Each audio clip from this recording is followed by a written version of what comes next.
재무제표, 여러분들은 어떤 걸 보고 투자를 하시나요?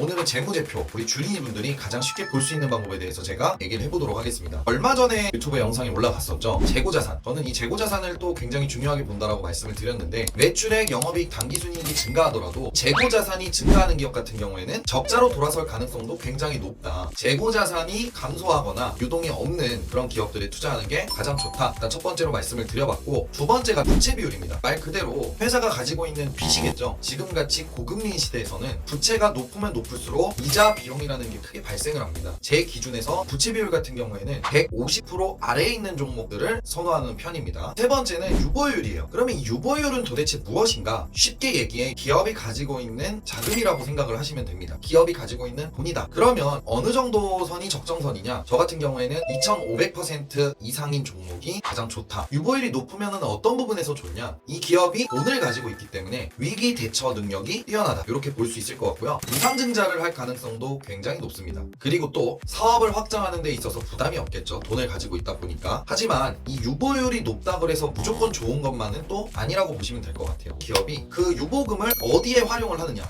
투자 없이 현금만 쌓아둔 기업 같은 경우에는 아무래도 다른 경쟁 기업들한테 밀릴 수밖에 없습니다. 신규 투자로 인해서 유보율이 감소하는 경우도 있습니다. 그러면 어느 곳에 신규 투자를 했는지 우리가 파악할 필요가 있고요. 또 반대로 지금처럼 경기가 안 좋을 때는 현금 확보를 위해 보유하고 있는 주식이나 부동산을 처분해서 유보율이 증가하는 경우도 있기 때문에 그런 부분도 우리가 잘 파악하고 투자를 해야 됩니다. 크게 변동이 있는가 없는가, 유보금을 사용을 했을 때 어느 곳에 많이 사용을 했는가를 좀 파악할 필요가 있다. 자, 마지막으로 자본 잠식인지 아닌지 파악할 필요가 있다. 자본 잠식이란 회사의 적자폭이 커져서 잉여금이 바닥나고 자본금을 까먹기 시작하면서 발생하는 것을 의미합니다. 결국 회사가 말라가고 부도가 날 수 있는 상황까지 왔다고 보시면 될 것 같습니다. 시장에서 상폐되는 종목들 대부분을 보면 자본 잠식인 종목들이 굉장히 많이 있다라고 보실 수 있을 것 같습니다. 자본 잠식을 그러면 어떻게 파악을 하냐? 자본 잠식을 파악하는 방법은 자본 총계 대비 자본금이 크면 자본 잠식이라고 보시면 될 것 같습니다. 즉 이런 기업들은 우리가 투자를 피해야 될 종목으로 생각을 하시면 됩니다. 물론 자본 잠식을 벗어나면서 주가가 급등하는 종목들도 있어요. 하지만 이런 경우는 흔하지 않다. 자본 잠식인 종목은 무조건 피해라.